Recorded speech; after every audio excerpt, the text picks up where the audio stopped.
కూటమి అధికారంలోకి వచ్చిన తర్వాత 3 పార్టీలు కలిసి తొలిసారిగా నిర్వహిస్తున్న సూపర్ 6 సూపర్ హిట్ సభ కోసం పేపర్లలో ఇచ్చిన యాడ్లు చూస్తే చాలా ఇంట్రెస్టింగ్గా అనిపించింది. 3 పార్టీలు బీజేపీ, టీడీపీ, జనసేన కలిసి ఎన్నికల్లో పోటీ చేయడమే కాదు, కామన్గా ఒక సింబల్ కూడా 3 పార్టీల గుర్తులతో కలిపి ఒకటి క్రియేట్ చేయడం చూసాం. అయితే ఇవాళ పేపర్లో ఇచ్చిన యాడ్స్లో మాత్రం జనసేన నాయకుడు పవన్ కళ్యాణ్, టీడీపీ వైపు నుంచి చంద్రబాబు, లోకేష్ పెద్ద పెద్ద బొమ్మల్లో హైలైట్ అవుతూ కనబడుతూ ఉంటే, మోడీ పిక్చర్ టాప్ లో ఒక చిన్నదిగా పైన కనపడడానికి ఏమైనా ప్రత్యేకమైన కారణం ఉందా?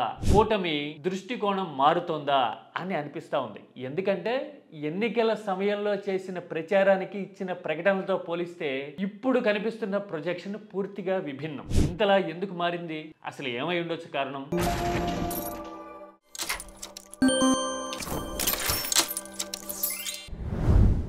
మూడు పార్టీలంటే ఎన్నికల సమయంలో చూస్తే బీజేపీ రాష్ట్ర నాయకత్వం చంద్రబాబు, పవన్ కళ్యాణ్ కనిపించేవారు.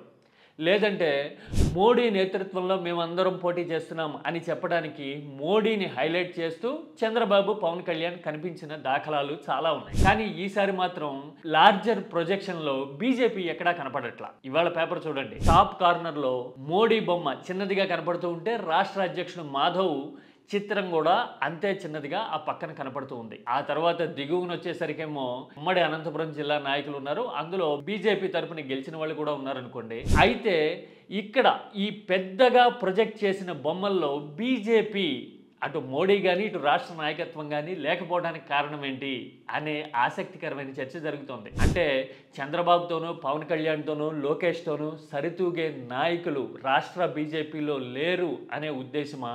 లేదంటే ఏపీలో బీజేపీ కేవలం మైనర్ పార్ట్నరే అని చెప్పదలుచుకున్నారా అనే చర్చ జరుగుతూ ఉంది. ఎందుకంటే ఎన్నికల్లో అయితే బీజేపీని హైలైట్ చేశారు, కానీ ఇప్పుడు ఎందుకు చేయట్లేదు అనేది ఇక్కడ ప్రధానమైన ప్రశ్నగా కనపడుతోంది. మరి దీనికి సమాధానం ఏమై ఉంటుందంటారు? ఆ తర్వాత కూటమి సభ కోసం జన సమీకరణ చేసేందుకు కొత్త తరహా ప్రయత్నాలు చేస్తున్నారు, నానా పాటలు పడుతున్నారు అంటూ సోషల్ మీడియాలో కొన్ని వీడియోలు ప్రచారం అవుతూ ఉన్నాయి. సింగనమల లాంటి నియోజకవర్గాల్లో చాటింపు వేశారని, సీఎం సభకి మహిళలు రాకపోతే పథకాలు కట్ అవుతాయి, దీపావళికి రిలీజ్ చేస్తాడు పాయసనూరులో అని ప్రచారం చేశారు అనే సర్క్యులేషన్ సోషల్ మీడియాలో జరుగుతోంది. ఆర్టీసీ కూడా ఏకంగా 3000 బస్సులు కేటాయించింది ఈ సభ కోసం అని చెప్పడం చూస్తుంటే ఏర్పాట్లు ఎంత ప్రతిష్టాత్మకంగా చేస్తున్నారు అనేది అర్థం కావడంతో పాటు జన సమీకరణ మీద ఇంతగా దృష్టి పెట్టాల్సిన పరిస్థితి ఎందుకు వచ్చింది అనే క్వశ్చన్ ఖచ్చితంగా వచ్చి తీరుతుంది. ఎందుకంటే కూటమికి రాష్ట్రంలో ఎదురులేని మెజారిటీ ఉంది. రాయలసీమలో కూడా వైసీపీ అడ్రస్ మొన్న ఎన్నికల్లో గల్లంత అయిపోయింది.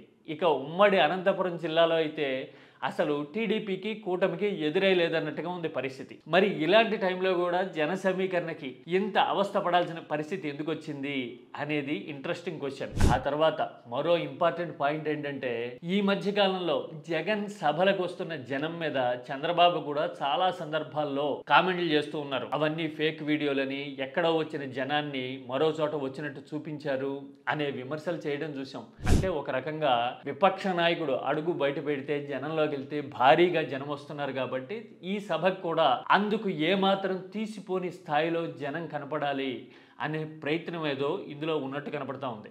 మొత్తానికి కూటమి సూపర్ 6 సూపర్ హిట్ పేరుతో నిర్వహిస్తున్న సభ రాష్ట్రంలో పొలిటికల్ డైమెన్షన్స్ ఎలా ఉన్నాయి, ప్రియారిటీస్ ఎలా మారుతున్నాయి అనే విషయాన్ని చూపించింది.